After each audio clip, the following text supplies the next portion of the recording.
করি যে জাতি যখন যুদ্ধ করে ন্যায়ের পক্ষে তো যুদ্ধ হয়, তখন তো বন্দুক এবং এই ট্যাঙ্ক সেটা কিন্তু যারা ন্যায়ের পথে থাকে তাদের জন্য কিন্তু এটা একটা ভ্যালুয়েবল এবং একটা ভালো একটা সম্পদ হিসেবে স্বীকৃতি পায়, বা এটাকে আমরা এভাবেই মনে করি। এলাহি ভাইয়ের ব্যাপারে আমি শুধু এতটুকু বলবো যে ওনার যে রুলটা আমার বিষয়ে ওনার যে রুলটা, এটা হচ্ছে ওনার যে বন্দুকের ট্রিগারে, যেমন বন্দুক যদি 100 বছর পরে থাকে কোনোদিন বুলেট বের হবে না যদি আঙ্গুলের স্পর্শ না পায়। একটা মুভমেন্ট লাগে, এই একটা মুভমেন্ট লাগে, একটা মুভমেন্টে কিন্তু তার যে কার্যকারিতা আছে তার প্রমাণ হয়। আমি যখন উসমানী মেডিকেলে, তো আমি প্রায় এইবার নিয়ে প্রায় এই বছর নিয়ে প্রায় 7-8 বছর হয়ে গেল, 6-7 বছর হয়ে গেছে। এলাইবের সাথে আমার ফার্স্ট পরিচয় হচ্ছে মেডিসিন ওপিডি তে, উসমানী মেডিকেলের মেডিসিন বহির্বিভাগে পরিচয় হয়। উনি যে কাজটা করছে, আজকে আমি যতটুকু যাই করছি, কি করছে আমি জানি না, বা কি করতেছি তাও আমি আমার কাছে খুব বেশি ট্রান্সপারেন্ট না, আমার কাছে ট্রান্সপারেন্ট না, বাট আমি একটা উদ্দেশ্য বা শক্তি নিয়ে আগানোর চেষ্টা করতেছি। এলাহি ভাই যে কাজটা করছে ওই ট্রিগারটা চেপে দিচ্ছে। তো এই জন্য আমি এলাহি ভাইকে আমার অন্তঃস্থল থেকে ধন্যবাদ জানাই। এবং আজকে আমি যাই করতেছি সাহসটা কিন্তু পেছন থেকে উনি যোগাইছে, এবং উনি যে যোগাইছে এটা প্রমাণ কিন্তু যে আজকে বক্তব্য দিয়েছিলেন, একটা বক্তব্য উনি লম্বা বক্তব্য দিয়েছিলেন, এগুলো সবই হচ্ছে আমি মনে করি যে উনি আমাকে এনকারেজ করেন, আর এটা ওনার বদান্যতা, এবং উনি একজন মানুষকে ইনফ্লুয়েন্স করার মতো যে ওনার শক্তি কতটুকু, এটা আমার মনে হয় যেখানে যারা আছেন কারোরই মানে বুঝতে বাকি নেই।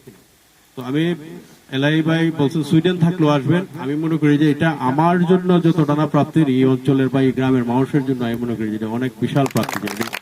এরকম একটা কমিটমেন্ট হচ্ছে, আমি বলবো যে ওনার আবেগের যে বহিঃপ্রকাশ ঘটাইছে, এই জন্য ওনার প্রতি আমরা সকলেই কৃতজ্ঞতা প্রকাশ করি।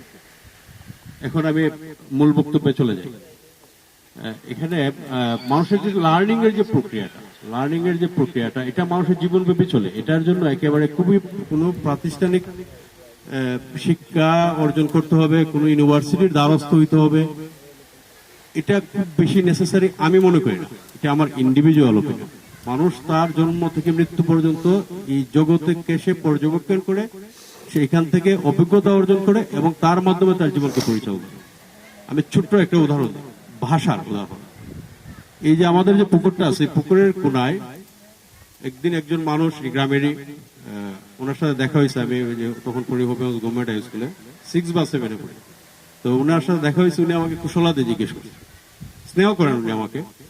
তো বললেন যে তোমার তো, আমি খুব হ্যাংলা ছিলাম ছোটবেলায়, যারা আমাকে দেখছে খুবই মানে হ্যাংলা ছিল। উনি আমাকে বললো যে তোমার স্বাস্থ্যের অবস্থা কি, তোমার আব্বা তো খুব সুটাম দেখি।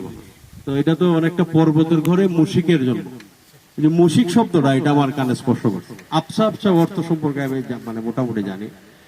আমার বক্তব্যটা আসলে মূলত শুরু করতেছি যে মুশিক দিয়ে, মুশিক মাথায় রাখবেন। আমি এখন অ্যাড্রেসিং এ যাই। আজকের এই সিরাজ মনিরা সেন্টার কর্তৃক আয়োজিত আজকের এই অনুষ্ঠানের সম্মানিত সভাপতি, আমার শ্রদ্ধাস্পদ চাচা খলিলুর রহমান, প্রধান অতিথি হিসেবে সিলেট থেকে এসেছেন মেট্রোপলিটন ইউনিভার্সিটির সম্মানিত vice chancellor doctor Zahirul Haque, বিশেষ অতিথি হিসেবে আছেন আমার বন্ধুবর শোয়েব আহমদ খান, সহকারী অধ্যাপক এমসি কলেজ, ডক্টর এলাহি খন্দকার, এতক্ষণে সবাই চিনে ফেলছেন, ঢাকা মুগদা মেডিকেল কলেজ থেকে আসছেন এবং আমাদেরকে সম্মানিত করেছেন, আমাদেরকে আপ্লুত করেছেন। উপস্থিত আছেন আমার অগ্রজ, আমাদের মুরব্বী তাজুল ইসলাম। উপস্থিত আছেন আমাদের গ্রামের সিনিয়র সিটিজেন আবুল ফারুক চাচা। উপস্থিত আছেন আমার শ্রদ্ধাস্পদ অগ্রজ খাদেম জিলুসা, আমার বন্ধুবর আমিরুল ইসলাম চৌধুরী, আমার আরেকজন চাচা, উনি যদিও আমার অনুজ কিন্তু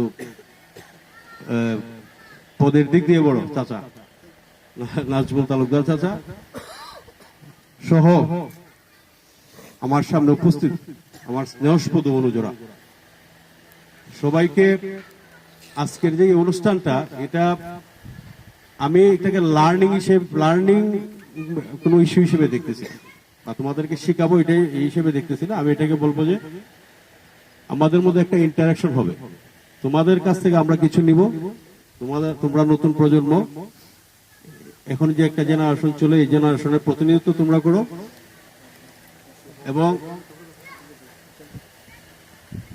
আমরা যে প্রজন্মের বা আমাদের সিনিয়র প্রজন্মের যে ডক্টর জহিরুল হক স্যার আছেন, এই যে আমাদের এই প্রজন্মের সাথে এখন যে বর্তমান প্রজন্মের সাথে আমাদের প্রজন্মের যে চিন্তাগুলো, এই চিন্তাগুলো একটা ইন্টারাকশন হবে, একটা মিথস্ক্রিয়া হবে।